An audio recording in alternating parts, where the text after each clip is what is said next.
Well, we have updates. Back on the 74 Plymouth Duster, affectionately known as Humpty Dumpty Duster. And as you can tell, things have improved. It's running. It's driving. I'm impressed. Seriously. I don't know what kind of oil pressure it's holding. I've got a coolant issue right off the bat. But yesterday afternoon, we kind of got some pipes mocked up on it to get the exhaust away, at least away from the manifolds. And my brother and I were in the shop. He's working night shift right now, and he had a few minutes to help me. He said, "Why don't you drop that distributor in it, crank it over, and see if we can make it fire?" Dropped a little bit of 50 to 1 right down the throat of the carburetor. He said, "Yeah, let it crank over and build oil pressure." Well, it cranked about a half a turn and it immediately hit. I was amazed. Kind of choked up a little bit, to be honest. Took a 6-cylinder car that had the V8 swap started. Guessed at the timing. Went on the wiring for the alternator and the ignition system off of memory. Hit the key, and it immediately fired. And that's the God's honest truth. I would have bet any amount of money that anybody wanted to bet that either this guy or this guy or this little fellow right here, one of those three were going to be bad.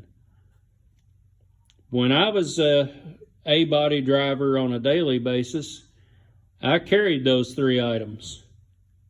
Voltage regulator, ignition module, and ballast resistor. Ballast resistor was the most common bugaboo that I ever had in one of these Mopars. Pretty simple though. I mean, I am thrilled.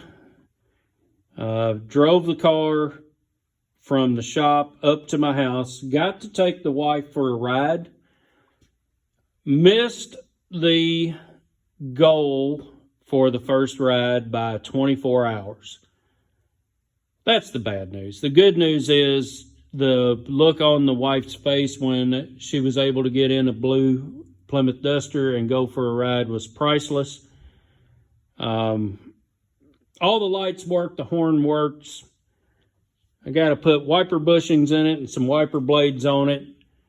And when we were putting water in it to make our maiden run today, that's when we found out the water pump's bad. So now's when I need advice from anybody that's watching the video. You know, on a Dodge, it's very similar to a Ford. You got to basically tear the whole front of the engine apart to put a water pump on it. So should I take this opportunity to go ahead and put a little bit of an RV cam in this engine and another new set of lifters? There's absolutely zero lifter noise, no valve train noise, no smoke other than fuel. It is running off its own fuel tank, by the way. We started it on a 5-gallon gas can and got brave and hooked up the fuel system and don't have an air cleaner, and the water pump's leaking so bad I think it's popping and cracking because I think it's sucking water down the throat of the carburetor. But the only thing I've found so far that doesn't work on the car, other than the windshield wipers, and I know how to address that, is the radio.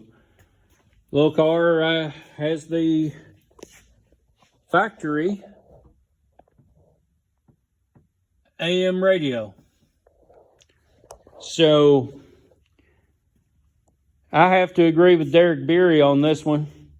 Fellas, don't chop the dashboard to put a sound system in your old car. If a car has lasted 50 years with the original radio and the dashboard intact, you owe it to the car not to molest it in that way, and I will not.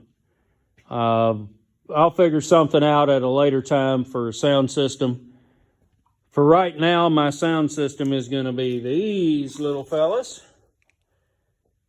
One there and one over here. Pair of 40 series Flowmasters. Be a little loud and obnoxious, but to a country boy from Kentucky, that's just sweet music. That's all for this part of Humpty Dumpty Duster. Thanks for watching. Leave a comment. Let me know what you think I should do with the engine from here. Should we go ahead and swap aluminum intake on it, 4-barrel, put a little bit of a cam in it, maybe drop some headers in, go ahead and button up the exhaust permanently? Or should I just throw an air cleaner on it and drive it like it is? Stay tuned for the next part. Thank you very much.